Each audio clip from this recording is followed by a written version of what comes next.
So, a major consulting firm was looking at which of their leaders delivered the best performance and results. And they studied how their best leaders interacted with their teams compared to the average. And whilst there weren't many differences between them in terms of leadership technique, there was one thing that really stood out. The better leaders asked more and better questions. And my guest today is an expert on helping leaders to be better at coaching their teams through the use of great questions. And his name is Dave Reynolds, and he is the author of the best-selling book, Radicle Growth, Transform into an Unstoppable Leader Through Mastering the Art of Questions. Welcome, Dave. Thank you so much for having me on the show. Oh, it's good to have you here. And you're in Nova Scotia in Canada, aren't you? Correct.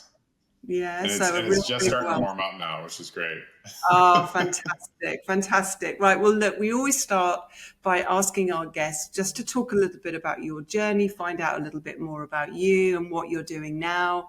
So we'll get onto the book in a little bit, but just talk about kind of your journey to what you do now. And I think you run a company called Ruminate, is that right?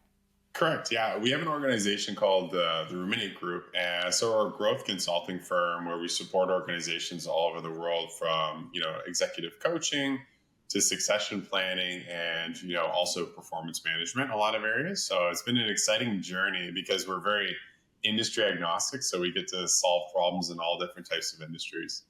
And that's just one of the joys, isn't it? When you move out of the corporate world and you go to actually work in more of a consulting capacity, it's fascinating just seeing the many similarities, of course, between organizations and sectors, but also the different cultures and the different ways that they do things. And I think it is just one of the delights of actually the work that we do. And how did you get to do that? Were you kind of a career consultant, or did you work in corporate life at all? You know what? That is an amazing question. It's actually kind of a funny story because I was in telecommunications for years, growing and developing big sales teams. And I remember, hosting an NHL game, and we had a box, and I brought a couple of guests out, and somebody that I knew quite well had brought his wife along, and she had a big real estate Sorry, company. for the ignorant UK person here, Notice NHL is what? the Hockey? National Hockey League.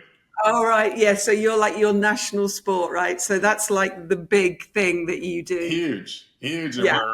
we bring everybody out. We're having this big event, and I'm not a huge hockey fan, so I'm over there talking to her about her organization. I'm asking a lot of questions on how she runs the team meetings, what does accountability look like, and she kind of paused after a while, and she was like, "Why don't you just come in and do some coaching for me?" And without even thinking, I said yes, and jumped in. And so, as kind of a side hustle, I started working with her as a Yeah. consultant and coach. And her husband, which is in kind of a side style industry, said, "Hey, would you come do it for me as well?" And then I ran into somebody for coffee, and she was at a big law firm. I kind of explained what I was up to, and she said, "We really Come need that for law firm as well." And so one thing led to another, and then I actually ended up leaving the telecommunications job just to pursue, diving deeper into consulting, and never looked back since. And it's been 8 years. Oh, that's amazing. And I think, it's a really interesting lesson, isn't it? If somebody's got a real passion for something and they're pursuing it as a side hustle, keep going, because chances are it's what you really love. And ultimately, to be paid for what we love is kind of the dream, isn't it? Okay, so let's talk about your book. And it's called Radical Growth. And it's spelt slightly differently, isn't it? In that It it's not is. spelt Radical, it's Radicle, Radical Growth. So you're going to have to explain that, but also give us a snapshot of what's in it. Yeah. And so just going to the name, it was interesting. I was working with one of our other consultants on developing what we have a Radical Growth coaching program. And she always saw me, go up to the class, and I would show them a plant, and I'd show them a seed, and I'd say, well, which one would you rather have, a plant or a seed? A lot of people are like, well, we want the plant because we can see when it's dying. We throw some water on it.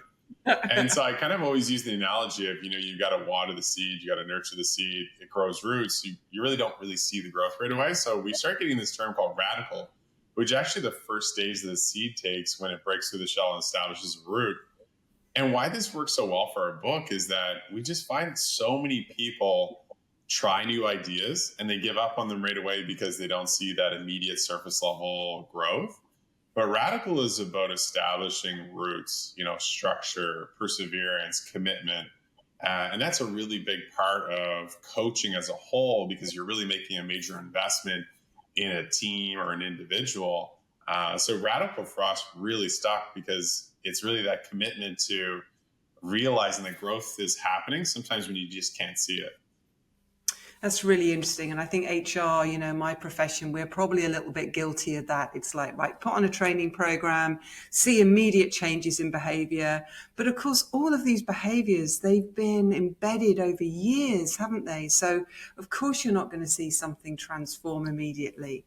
So I love that concept. So talk to us about what the book is, I suppose, the main kind of thrust of the book, the main ideas in there, just to give our listeners an idea.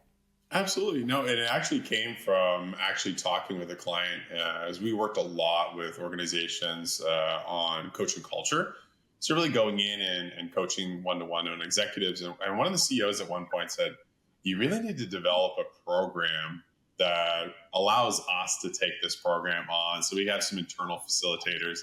And I immediately said, yes, just like I jumped into consulting.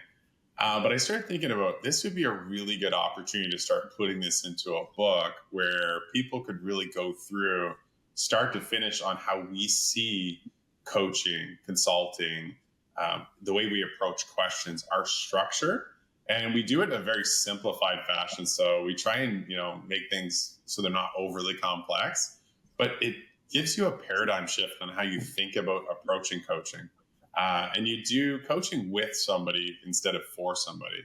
And it really changes their perspective on their relationship on how they have coached versus how we show people how we've, done coaching for years. And the organizations we work with and the people that have read the book, the feedback's been incredible. So you take a slightly different approach, albeit it's one based on kind of, ancient philosophies of, I think, Greek, the Socratic approach. And in your view, this works far more effectively. So rather than the kind of traditional top-down leadership methods, you talk about a collaborative Socratic approach to coaching. Can you just share a little bit about how these approaches differ from what people might understand as typical coaching? Yeah, and I would even say one area that's really good to kind of look at is kind of the difference between mentorship and coaching. And I've been in a lot of industries where you have these really strong mentors and they're using their own experience to tell you what you should do. And there's a lot of times that works really well, but what they're doing is they kind of have an internal bias of what they believe works because they've been really successful, but that doesn't work for everybody. The beauty with coaching on asking somebody what they already know and helping them structure it into a system by asking questions is more effective, because when you ask somebody a question, they have to be the one that owns the response. And it just totally changes the level of ownership and accountability when you're asking questions in a coaching environment. You really get people to lean into a conversation where they're used to being talked to versus talked with. And we always say the difference between mentorship and coaching is sometimes mentorship feels like a one-way conversation versus coaching is a two-way conversation. And people feel more heard, they feel more connected with, and they walk away with a sense of ownership over the conversation versus a directive. So that's probably the best way that we look at it. And in the book, you sort of talk about that, leaders need to master the art of these kind of questions. Can you get really practical now and give us the kinds of questions that you see would be typically most effective in that kind of coachee relationship? Yeah, and I would say questions are like anything. It's kind of like the law of 10,000. You have to master it along the way, because it seems very simple and straightforward to just ask questions, but it's about timing and design. But I would say just looking at open-ended questions, confirming questions, mirroring questions. There's all types of different questions, but anywhere you can start broadly and then break it down to be more specific so you can get sequences into the questions. A common one we see in sales all the time that gets missed is, I walked with a CEO and he asked one of the leaders, how are sales going? And he said, sales are good. And he kept walking and we just paused and I said, oh, perfect. Tell me how your month's going. And he said, oh, right here. Hey, what did you set for a goal? So we're trying to sequence there. Perfect. What are you trending right now? And so he starts kind of saying, okay, so I said, the trend sounds like it's under your goal. We'll go back. How are sales going for the month? And he said, wow, we're struggling here. And it was interesting because it changed the dynamic of the conversation because we were willing to go deeper by asking more questions. So some people are really good at asking surface level questions and getting surface level responses. What we try and teach in the book is how do you go deeper with the idea of where you wanted to start. If you want to know how sales are, you need to go a little bit farther into what's the current reality, how self-aware are they, how focused are they on making change. And those are really transformative ways of connecting more with a client. And so the CEO saw this, and it was interesting. When I came into the office the next week, I saw him, and I didn't even have to ask him. He said, hey, we made some changes, and we're seeing a really good uplift. So it was like he felt there was a sense of accountability because we were willing to go a little bit deeper into that conversation. And that's ultimately what we want, is that we want to kind of both people to lean into the process. And why do you think leaders struggle with this then? Is it just that they're too busy, or they're not thoughtful enough, or that they perhaps lack some kind of empathy gene? What is it? Why do leaders do that classic thing, which, I've had a million times from my bosses? How are things? In fact, I remember one time, not a coaching question, but my boss asked me how my weekend had gone. And I kind of went into the detail of how my weekend had gone. And I realized at the end, he actually really didn't want to hear how my weekend had gone. He just wanted me to go fine. He's asked a question, he's got an answer, it's all done, and he can move on to the next thing, which is giving me a task to do.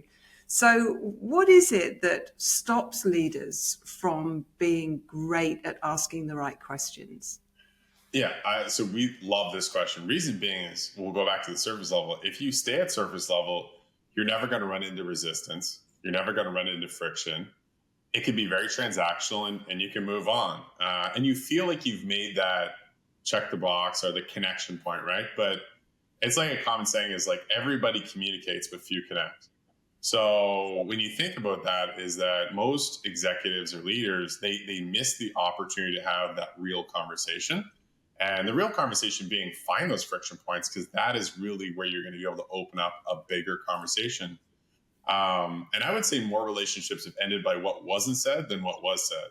And so I think you have to have the willingness to get into a tougher conversation. And I would say the next area that most people struggle with is that if they get to silence or they get to a set of resistance, they don't know how to overcome that in a logical way, because most people will respond emotionally and they don't want to get into a reactive style conversation. And coaching is really about, how do we create a friction point that we can address it logically, but in a proactive way? And we do that through questions.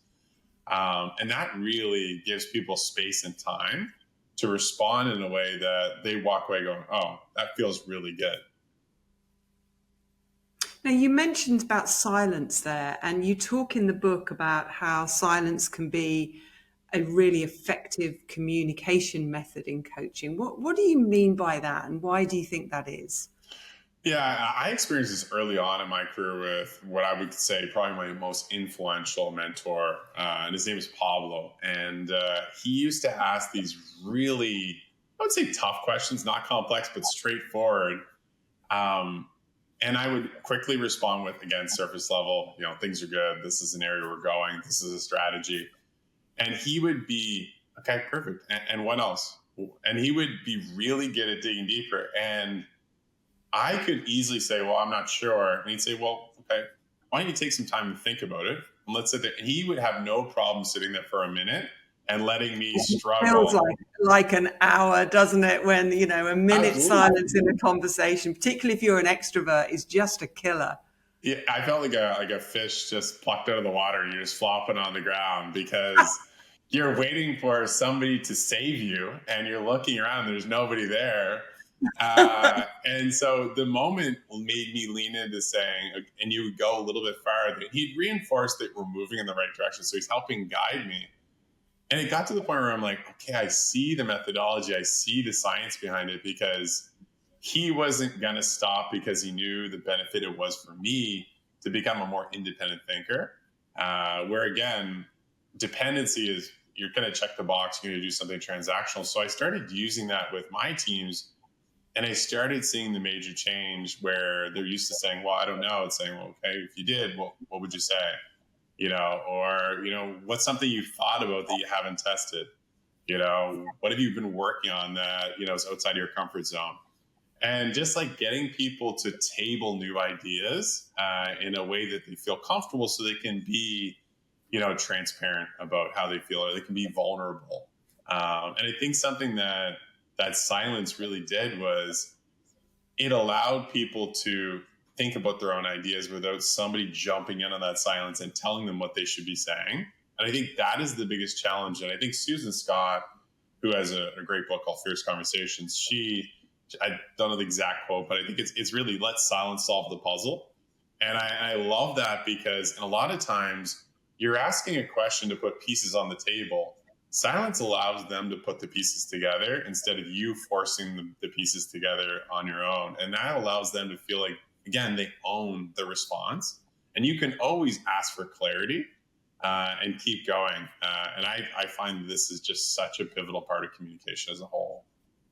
I'm just reflecting as we speak, Dave, about what a terrible leader I am. I really need to go back to basics and really think about bringing in some of these practices into my leadership style, because it's so easy, isn't it, when you're a busy leader, to just go for the quick response, to tell them rather than get them to get to the answer themselves. And of course, having been in both situations as a boss and as an employee, if you know that your boss is going to jump in and solve it all for you, you just stop thinking, don't you? You stop thinking for yourself, which is the last thing we need.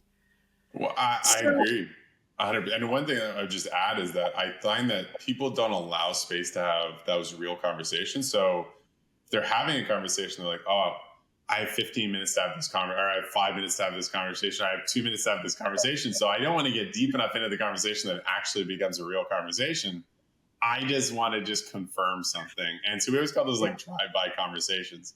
And people are swinging by having a conversation, and then they're exiting, and it feels like you're patting somebody on the head with a conversation versus really walking away. It's important to signal which of the conversations it is you're about to go into as a leader, because actually sometimes you just want confirmation, don't you? And, Yep. I mean, I'm terrible. I have to kind of start emails again with, did you have a good weekend? Because my instinct is to go straight into progress chasing or asking a direct question about something. So actually that kind of signaling which kind of conversation this is might also be helpful, because you're right. If you start to kind of open stuff up and somebody's starting to engage with it and you literally don't have the time, that you don't want to shut them down, do you? No, and I think that's a really good point, is around setting parameters around having the conversation. And also too, so people feel prepared for the conversation. So some people feel uncomfortable sometimes having a conversation they're not prepared for. So a lot of times when we're setting coaches or teams up, it's a matter of how do you want to proactively prepare them for this conversation? But to your point, if you're kind of have 5 minutes and it can't be a bigger conversation, saying, hey, I heard something really interesting. Do you have time later for us to sit down and maybe have that conversation around sales, operations, marketing, whatever it might have been? And allows them to say, hey, is there anything I could prepare for that conversation? And it's a transaction of having something more formalized. And I think that's really important, because it respects each person's boundaries, but also too, that it's a priority. And I think that's the biggest challenge sometimes, that when employees are being communicated with, they don't feel like a priority. And I think we can turn that over, that they feel like a priority and they feel like that conversation was an investment.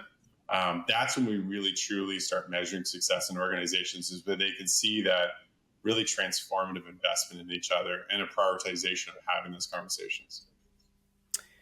So in the book as well, you talk about some of the biggest problems around coaching programs is it's not that people perhaps don't have the answers, it's that they don't then act on those answers. So what are your suggestions for creating that action? Yeah, and so this is really built into our program and built into the book is that we've observed a lot of really good coaching programs, a really lot of transformative organizations that have conversations where they pull a lot of amazing answers out, whether they're workshops or they're one-to-ones, but there's no defined next steps or commitment or focus. So sometimes you pull 10 ideas out. The law of diminishing return is you're probably not going to do any of them.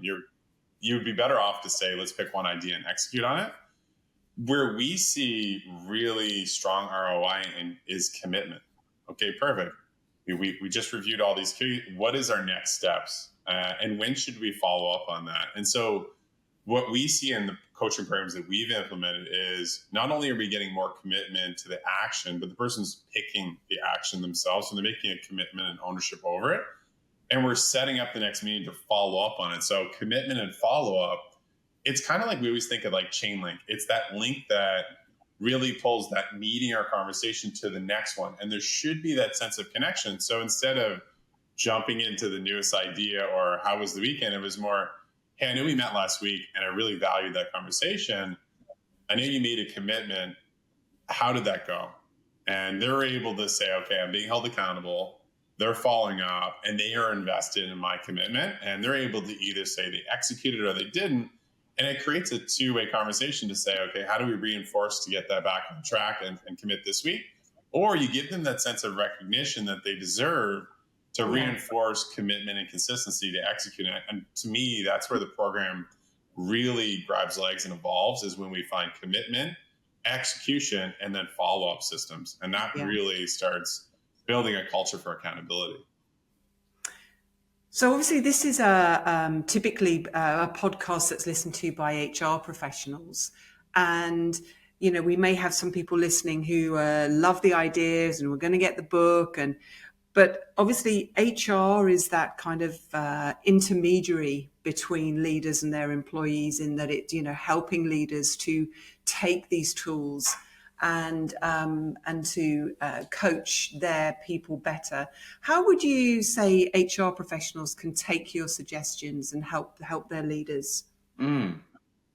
We've been really fortunate to be right in the middle between leaders and HR and sales and HR and a lot of different divisions.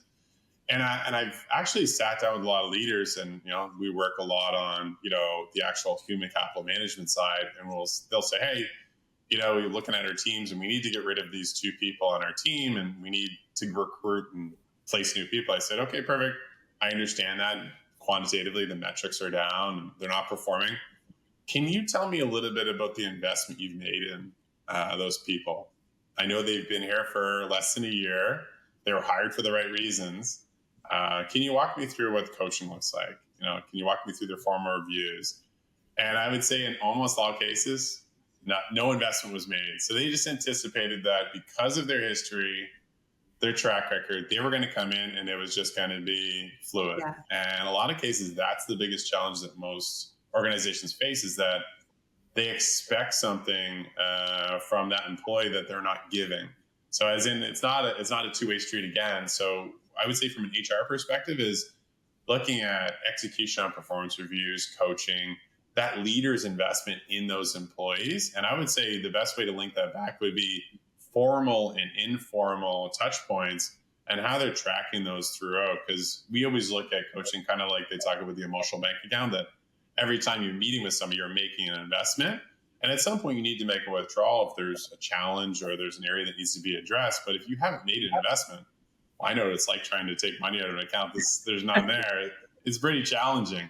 So I would say HR could really look at the idea of, when we look at leaders, how are they investing in their teams and how are they showing year-over-year growth with those team members? And if there's somebody that's new to the team, how are they investing so they grab traction, they get momentum, and they start moving forward? Those are the areas that I see to be most transformative, that I think is probably one of the bigger gaps that we see in the market. And I think also just sometimes giving leaders some great questions to ask. I think, it can be very, very practical. And I think, sometimes leaders like the idea of trying this, but just giving them 2 or 3 questions that they might not have thought about, to help open up those conversations. I think that kind of short, quick, helpful advice that HR can give, rather than perhaps the big training programs around coaching. And even something simple that I would probably throw in is that, we've sat with organizations and done this, is said, we grab something from HR because we work with them on succession planning. I said, why don't we sit in on some of the meetings and just see how the meetings are operated? And so it's interesting when you see a leader run a meeting, our immediate check is, are they engaging team members? Are they doing it in a servant style leadership? Are they including everybody else? Who owns the meeting?